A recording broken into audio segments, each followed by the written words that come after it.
We just did a little breakdown and reacted to the the Kendrick Lamar Super Bowl halftime show. So now we're gonna react to the breakdown of the halftime show. We got Blackie Speaks, and as y'all know, when Blackie speaks, we definitely listen. Let's get into it. Since it was announced back in September that Kendrick was going to perform, the hype has been real, and now it finally happened. And I forgot he shows his face now. Talking about it. But here's the thing, most people only saw what was on the surface. What they missed was the deeper message Kendrick was sending. This performance wasn't just about entertainment. It was filled with subliminals, symbolism, and a statement that went way beyond the music. So in this video, we're breaking it all down. What Kendrick was really trying to communicate, and why this might be one of the most important Super Bowl performances we've ever seen. Let's start with some of the basics, what I'd consider the less exciting but still important details. First, we have the A chain, which caught a lot of people's attention. Some fans believe the A could be a subliminal shot at Drake, referencing the A minor line from Not Like Us, or even Drake's real name, Aubrey. While there's definitely a possibility, if you ask me, I think this is more about Kendrick promoting PG Lang. PG Lang, the company Kendrick started in 2020, specializes in music, film, television, and creative production. If you take a look at their merchandise, they frequently use the letter A, making this seem more like a branded promotion rather than a direct shot at Drake. That being said, I wouldn't put it past Kendrick to include this, knowing people would. I mean, it could be a double entendre though. It could just mean both. Because obviously the A, you know, it's the same logo and everything, but at the same time, he already know people gonna look at that and be like, we know what you doing, Kendrick. When meanwhile, he wasn't even doing that, but he knew that y'all was gonna think he was doing that, so he just did it anyway. You feel me? Would speculate and tie it back to their beef. But overall, I think this was less about the drama and more about using the big stage in America to push his brand forward. And then we have Serena Williams crip walking, which is so petty but undeniably funny. This moment was of course a direct, calculated jab, considering Serena's history with Drizzy. Serena Williams and Drake used to date at one point, for anyone who doesn't know. Their connection first gained traction in August 2015, when paparazzi snapped them getting cozy at a Cincinnati restaurant. Before that, Drake had already been spotted courtside at her tennis matches, fueling speculation. However, things between Serena and Drake eventually soured. The exact reason, well, nobody truly knows. But what we do know is that in 2022, Drake took an unexpected shot at Serena's husband, Alexis Ohanian, on his collab album with 21 Savage, Her Loss. He did this on the track Middle of the Ocean, when he said, "Sidebar Serena, your husband a groupie. He claimed we don't got a problem, but no boo, it is like you coming for sushi." That was a blatant sign of disrespect, not just towards Alexis, but indirectly towards Serena as well. And it was clear that she caught shade. Alexis Ohanian later responded on Twitter, brushing off Drake's comments while proudly embracing his role as a quote-unquote groupie for his wife and daughter. Very respectable man. Fast forward to the Super Bowl, and Serena's playful yet symbolic crip walking during Kendrick Lamar's performance almost felt like a subtle but satisfying clapback for the both of them. I think the deeper context definitely made it hilarious in its own right, whether intentional or not, which it probably was. It was another reminder that hip-hop and pop culture history always finds a way to resurface. So Serena, one of Drake's exes, and they obviously had a fallout. What a better way to send a message on the biggest stage than having her dance or crip walk to what is essentially the national hater anthem against Drake. Also, SZA was up on that stage with Kendrick, and for anyone who didn't know, SZA used to actually date Drake back in 2009. So there's that. For the Serena angle, there's also another layer to this moment. Serena did grow up in Compton before moving to Florida at the age of 9. So not only does she share hometown roots with Kendrick Lamar, but the fact that they came together collectively to embrace a song that openly disses Drake, that's a shot 100%. It almost felt like a full circle moment. Kendrick, the hometown hero, using the Super Bowl performance to take aim at an industry rival, and then Serena, who grew up in Compton, casually hitting the crip walk to the same song right there on national television. Aside from that, we have Kendrick conveniently turning to the camera as soon as he... That face is so iconic, I don't care. That face is probably gonna be mean for a very long time, but he was just like, say Drake. Biggest smile on his face, yo. That was funny. Say Drake, I hear you like him young. Better not go to Cell Block 1. Now that, I don't think there's anything particularly deep about that, but if you guys seen the look on this guy's face when he says that, I ain't really gonna say anything. Just look at this guy's face, bro. This face has hate a million times written all over it, okay? Now that aside, let's actually go over the real shit now, okay? And this is something you're probably only gonna hear here because nobody breaks this down like me, so how about drop a like on this video for your boy. So most people obviously paid attention to those surface level things like the A Chain, Serena, and all that. Those things aside, this wasn't just a performance. This so-called performance, okay, this was actually a political statement. The show opened with none other than legendary actor Samuel L. Jackson introducing Kendrick Lamar. But this wasn't just an introduction. Samuel L. Jackson was dressed as Uncle Sam, the well-known symbol which is supposed to represent the US government. So he's a physical embodiment of the government, okay? And that embodies authority, control, which is essentially the same system that Kendrick has been fighting for the entirety of his career, but most importantly of all, life. Kendrick Lamar has spent his entire career being critical of the systems in America that have contributed to so much of the pain Black America has faced. He's never shied away from addressing oppression, economic disparity, and systematic racism in his music. In fact, he dedicated an entire album to these themes in 2015 called To Pimp a Butterfly. One of the most striking examples of this is Wesley's Theory, the very first song on the album where Kendrick raps, "Anything to see, my name is Uncle Sam, I'm your dog, motherfucker, you can't live at the mall, I know you're kind, that's why I'm kind, don't have receipts, oh man, that's fine, pay me later, wear those gators, cliche, then say F your haters." Now this particular song is about the financial traps that have kept Black Americans stuck in a cycle of debt and economic struggle. Kendrick paints a picture of the US government personified as Uncle Sam, luring young Black men into a false sense of financial freedom, encouraging them to overspend, indulge in materialism, and accumulate debt, all while knowing that the system is designed to keep them from ever truly attaining wealth. Simply put, it's a trap. And Kendrick, being as intentional as he is, wasn't just referencing the song for nostalgia. His decision to have Samuel L. Jackson, dressed as Uncle Sam, introduce his Super Bowl performance was a callback to this very idea, reminding us that financial literacy, systematic racism, and the exploitation of Black culture are still very relevant conversations today. Wesley's Theory. Most definitely, systematic racism definitely does exist, but I will say that the only people that can stop it from happening is us, and you know, a lot of our kind of people that ass do not do what they need to do in terms of, you know, breaking those cycles and breaking those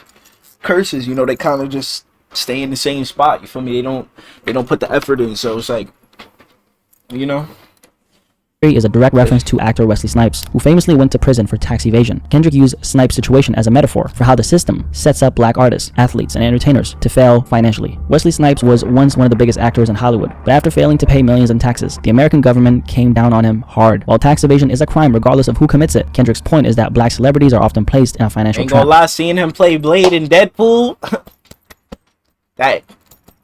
that hit my heart. I ain't gonna hold you. Encouraged to spend recklessly, not given the tools for financial literacy, and then penalized harshly when they make mistakes. Kendrick's message in Wesley's Theory is that the system doesn't just allow Black success, it profits off of Black success while making sure that the wealth never truly stays within the community. That's the government fact. gives opportunities, loans, and access to luxury, but then punishes those who don't navigate the system correctly. It's a cycle, one that's intentionally designed to keep Black people chasing wealth without ever achieving true financial independence. And when you bring this back to the Super Bowl performance, the symbolism becomes even clearer. Samuel L. Jackson as Uncle Sam wasn't just a random creative choice, it was a statement. Kendrick was showing that the same oppressive forces he's been rapping about for years are still at play, even on one of America's biggest stages while he's on that stage. Essentially, Kendrick is saying the same forces that allowed me to get on the stage, the ones that helped me get to my success and wealth, are the same forces still controlling the game while I'm performing on this stage. It's a paradox. Kendrick is saying that, hey, I know that I'm benefiting from the system, but he's also a product of the system's constraints. Right, we're not playing that. It's like they have their little, not even necessarily,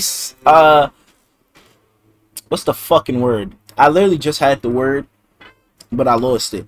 But it's like they had their little set people where it's like, all right, we'll give you a little bit of wealth, but that's because we know that the wealth that you are going to make is going to make us even more wealthy and them even more poor. So we're just going to use you. You can have your little bit of wealth, but we're going to make double, triple, quadruple what you're making. You could keep thinking that you're living, and then also you probably you're going to owe us mad money on top of that. It's like the industry is fucked up. I ain't gonna lie. It's fucked up. They're trying to get my motherfucking coins out here, bro, and I'm not gonna let that happen. And that's why Samuel L. Jackson, representing the US government, injects himself into the performance by saying, too loud, too reckless, too ghetto. This moment isn't just about performance theatrics. It's a direct critique of how Black expression is often policed and commodified. It's the system allowing Kendrick to exist, but only under certain conditions. The message is clear. Be successful, but not too successful. Speak out, but not too basically loud. What I just Stay said. in line. Play the game and don't disrupt the system that benefits you. Now, the game he's referring to is the entertainment industry itself. The same industry that uplifts, but of course exploits Black artists at the same time. It's the idea that as long as you're making money for the system, you're welcome. But the moment you challenge it too much, you become a problem. Kendrick has played this game masterfully throughout his career. He's managed to critique the system while still thriving within it. But at the Super Bowl, one of the biggest stages in America, he's making it clear. I know exactly what this is, and I know exactly how much freedom I actually have. Now, this is where Drake comes into the picture. Drake is a Canadian guy who, unlike Kendrick, has never been positioned as a revolutionary or a disruptor. He plays the game effortlessly, adapting to every trend, every industry shift, and every cultural moment without ever truly challenging the system. system. The battle between Kendrick and Drake isn't just about music or two rappers going at each other. It represents something bigger. It's yin versus yang, good versus evil, authenticity versus industry manipulation. Kendrick is the artist who constantly critiques the system, calling out its flaws and exposing its traps. Drake, on the other hand, is the artist who thrives within the confines of the system. Drake for a long time has represented the industry's favorite artist, marketable, accessible, and not so controversial. Kendrick, on the other hand, represents the people's artist, critical, disruptive, and unwilling to conform. Their rivalry has been painted as just another rap beef, but on a deeper level, it's a clash of ideologies. That's really what it is. So when Kendrick takes on the biggest stage in American entertainment and turns it into a statement against the system, it's not just about Drake. It's what he symbolizes. It's Kendrick reminding the world that the industry rewards those who play the game and silence those who question it. And by performing Not Like Us, he made sure that message was loud and clear. Now later on, before Kendrick is about to perform Peekaboo, Samuel L. Jackson delivers the line, "I see you brought your homeboys with you." The old culture cheat code, scorekeeper, deduct one life. This is more than just a random transition. It's a loaded statement. This moment ties directly into the overarching theme of the performance, the battle between playing a game and challenging the system just enough. "I see you brought your homeboys with you." On the surface, it acknowledges Kendrick bringing his team, his culture, and most importantly of all, his people to the stage. But coming from Samuel L. Jackson, who's playing Uncle Sam, the symbol of the US government and the industry's power, it carries a condescending tone. It suggests that Kendrick is leaning on the strength of his roots, his community, and black culture to make an impact. It's almost as if Uncle Sam is saying, "Oh, so you're using your people, your authenticity, your blackness as a way in?"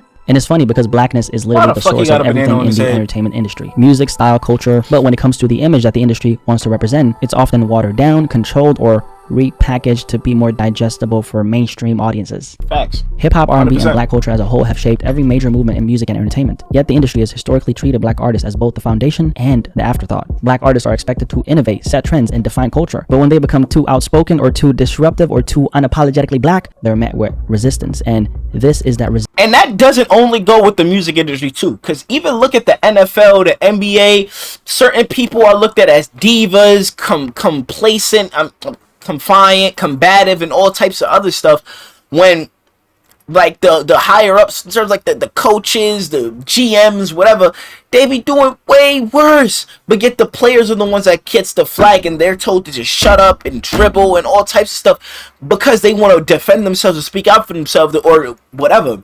You feel me? Like, it's not even just the music industry in of what he's saying.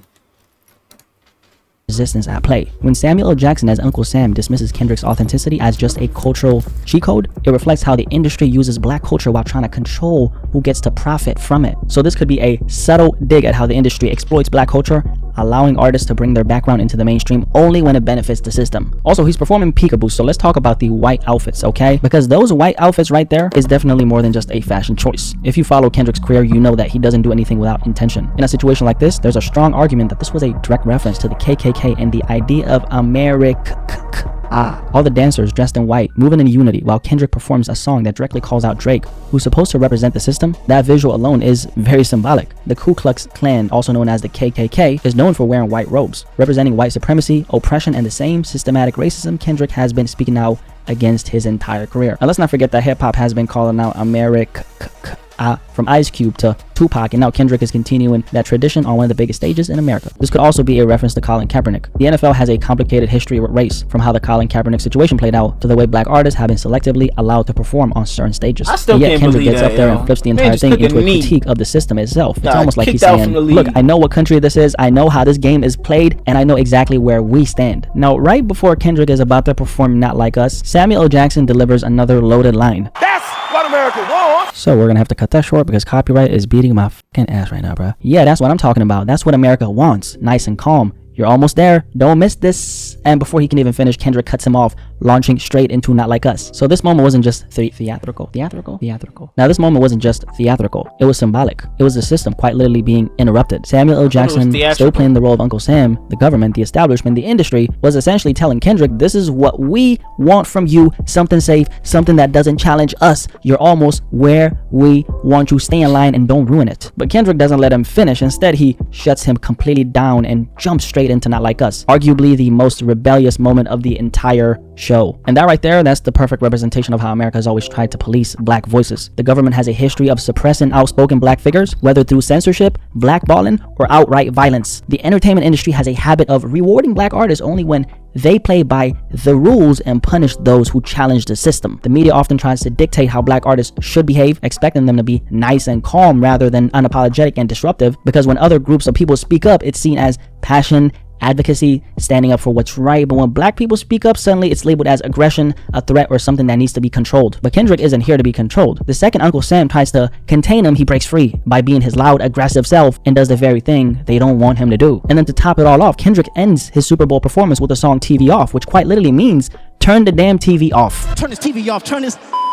I think there are two major layers to why Kendrick chose to end this performance with this song. First of all, it's definitely a universal message to everyone. In a world where people are constantly fed media narratives, propaganda, and distractions, Kendrick is telling the audience to wake up. The Super Bowl is one of the biggest spectacles in America. Corporations spend billions just to have a commercial slot because they know the whole world is watching. The game, the halftime show, the ads, it's all a distraction from real life issues that don't go away once the TV is off. Kendrick ending with TV off could be him saying, enough with the distractions. Think for yourself. And then the other half of the message is a message to Black America. The media has historically controlled the narrative about black people, whether through the news, entertainment, or politics, or the entertainment industry. The way black artists, athletes, and leaders are portrayed is often filtered through a lens of control, only showing what fits the agenda. So when Kendrick closes off his performance with TV Off, it's his way of telling Black America to stop letting the media dictate their reality. Don't let America decide who your heroes are. Don't let the system control the narrative. Kendrick was clearly sending a message with this performance, and I can't believe there are people who thought this was just a regular halftime show, but then again, it makes sense. The masses only see what's on the surface. That's how it's always been. Most people just saw a high energy performance, a few viral moments, and some controversy, but if you've been following Kendrick's career, you already know that this man never does anything without a purpose, and that's why I respect him so much. You can't hear me break all this down and still think it was just about entertainment. Love him or hate him, Kendrick has always been about the message. He's never been the What's crazy is he didn't even explain all the messages that was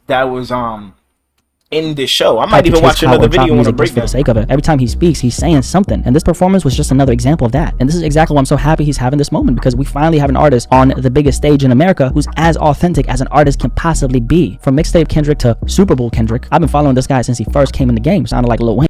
Alright, well, you know, he explained it down, you know what I'm saying?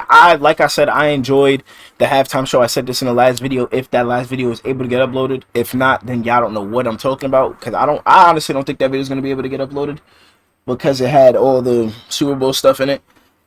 But, yeah, hope y'all enjoyed the video, man. Comment some videos and reactions down below. It's your boy, Swerve. Y'all here. Y'all see the social update. Y'all know what to do.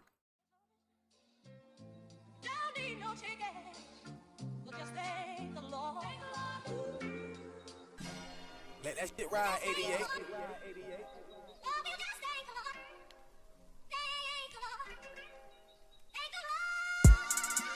It's that trench music. Can't feel my pain unless you've been through it. Y'all be rapping about shit that I've been doing. Rest in peace to my brothers I've been losing. Try to find a cup, but I'm still using.